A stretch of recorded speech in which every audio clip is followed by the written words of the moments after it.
o'quvchilarimizni kuzatishda davom etamiz esa ajoyib metodlarni ta'limga kiritishda davom etamiz.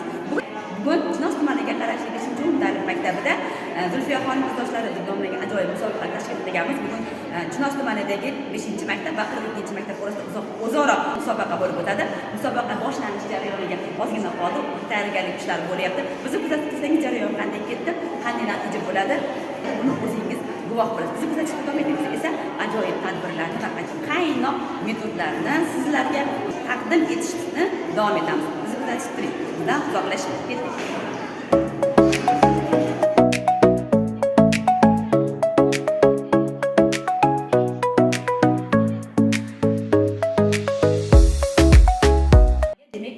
Xabaringiz borki, go'zal bahor tashrif buyurildi. Bahor go'zallanish, yasharish, yashnash degan ma'noni anglatadi. Bahorning ilk kunida bilasizki, eng ijodkor, atoqli shoiramiz Zulfiya xonimning tavallud kuni bilan boshlangan. Mana shu munosabat bilan Chinoz tumani 5-umum ta'lim maktabida bugun Zulfiya xonim izdoshlari deb nomlangan ajoyib musobaqaning guvohi bo'lyapsiz. Bugun Chinoz tumaniga qarashli 5-umum ta'lim maktabining 4-sinf o'quvchilari va 42-maktabning 4-sinf o'quvchilari o'zaro bellashadi. Bu musobaqadan maqsad o'quvchilarimizning dunyoqarashi, ularning zukkoligi, bilimdonligi va qay darajada bilimga ega ekanliklarini sinab ko'ramiz. Bunga musobaqamizdagi bilimlari o'tilgan mavzular asosidagi darsliklar asosida savollar beriladi. Bugungi musobaqamizni shaffoflik bilan baholab borish uchun demak, maktabimizning milliy sertifikat egasi va oliy toifali ustozi Seyitova Oygul opa va Norbo'tayeva Zulfiya ustozlarimiz baholab berishadi. Yaxshi, bugungi musobaqamizni ochiq deb e'lon qilamiz va birinchi savolga o'tamiz. Diqqatingizni qaratasiz, ustozlarimiz tomonidan savollar beriladi. Hamma qizlarimizga omad tilayman. Mana shu ikkala guruhga ham omad tilayman. Xo'p, birinchi savolimiz o'qish savodxonligi, 4-sinfning o'qish savodxonligi darsligidan beriladi. Ya'ni o'zlaringiz o'tirgan qushlar qanday illarda yashaydi degan matndan nima uchun qushlar har xil illarda yashaydi deb o'ylaysiz? Mana shu savolga to'liq ma'lumot bering.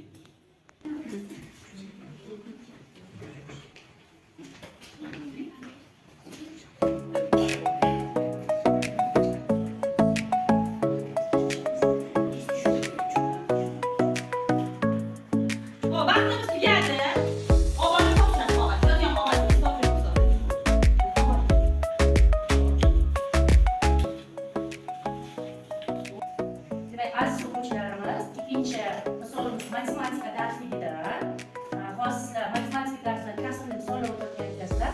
Shuning uchun misol, bitta misol va bitta tenglama shu kasrlardan iborat misol va tenglamalar beramiz. Yaxshi. Xo'p, joylashib tayyor bo'lib olasiz. Vaqtimiz ketadi. Berilgan vaqtning ichida yechib bo'lishingiz kerak. Tayyormisiz? Boshlang. Yechib olasiz.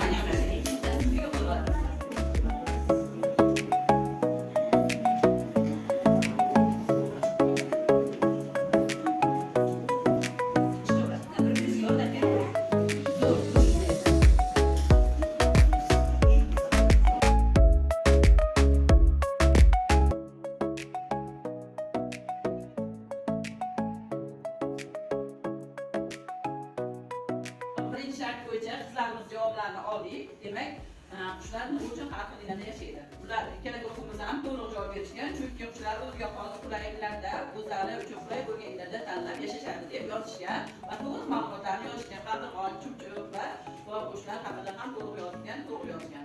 Ikkala guruhga ham biz 5 bahodan qo'ydik. Ikkinchi shartimiz quyidagicha ona tili fanidan beriladi. Ona tili fanidan so'z turkumlarini o'tkazasiz, to'g'rimi? Ana shu so'z turkumlaridan sifat so'z turkumi haqida to'liq ma'lumot yozib ketishni talab etiladi. Shartlarni bo'lsa, bo'lmasa boshqaring.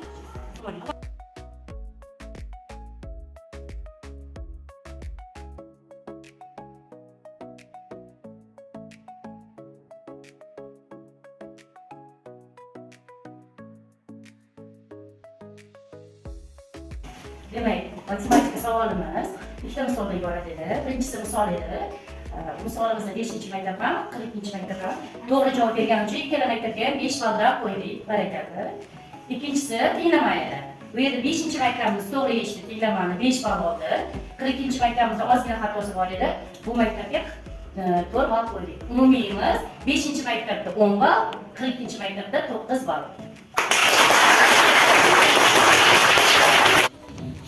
4-savolimiz tabiiy fandan bo'ladi. Bu savolda sizlar suv haqida to'liq ma'lumot berishlaringiz kerak. Bo'ldi? Xo'sh, oxirgi savolimiz mantiqiy savol bo'ladi. Mantiqiy savollarda demak eshitdik, xalqimizda jo'jani kuzda sanaymiz degan maqol bor. Eshitgansiz, to'g'rimi? Diqqat savol. Jo'jani nega aynan kuzda sanash kerak? Mana shu yozib bering maqolni. Tushunarlingizmi? Bo'lmasa boshlaylik. Demak, tabiiy fan bo'yicha bizda 42-maktabimiz to'liqroq ma'lumot berdi. Shuning uchun 42-maktabimizga 5 ball barakalla. 5-maktabimiz ham yaxshi javob berdi, lekin sal ma'lumotlarimiz kamroq. Shuning uchun 5-maktabimizga 4 ball.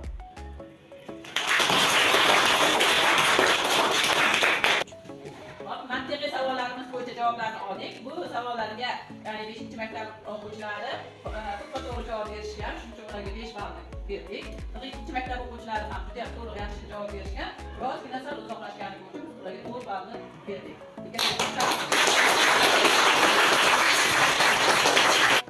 Hop, demak bugungi Zulfiya xonim izdoshlari deb nomlangan she'r ostida o'tkazilayotgan musobaqamiz o'z nihoyasiga yetdi. Endi o'quvchilarimiz olgan ballar bo'yicha hakamlar hay'atiga yuzlanamiz. Marhamat, Oygul opa. Bugungi musobaqamiz bo'yicha 5-maktabimiz 24 ball, 42-maktabimiz esa 23 ball qo'lga kiritildi. Barakalla.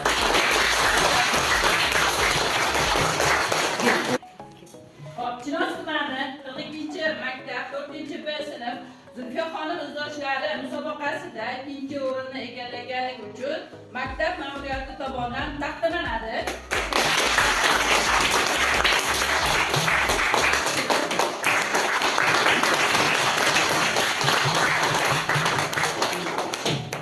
Chinoz tumani 5-maktab 4-G sinf Zulfiya xonim izdoshlari musobaqasida 1-o'rinni egallaganligi uchun maktab ma'muriyati tomonidan taqdirlanadi.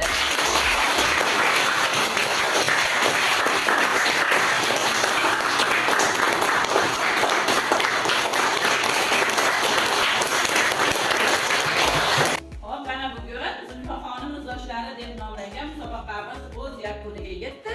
Mana shu musobaqada 42-maktab o'quvchilarining qizlari va 5-maktab o'quvchining qizlari ishtirok etishdi. Bu qizlarimiz mana shu musobaqa jarayonida o'zining zukkorligi, donoligini ko'rsatishdi.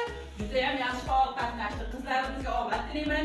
Kelajakda yuqori cho'qqilarga erishishida va kelajakda mana shu Zulfiya xonimning haqiqiy qizlari mukofotlarga ega bo'lishini tilab qolaman. Qizlar, sizlarga omad tilayman. Yana bir bor sizlarga ham bayramingiz muborak bo'lsin.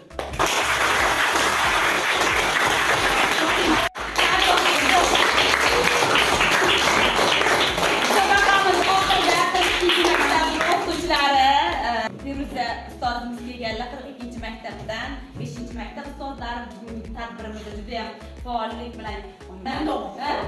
bilan qatnashdi. Bugungi tadbirlarimizni tashkil etishimizda albatta 42-maktab o'quvchilari, 5-maktab o'quvchilari faol qatnashib, bugungi tadbirni chiroyli o'tkazib berganligi uchun ham sizlarga kattakon rahmat. Sizlarning ham ishingizga omad tilaymiz.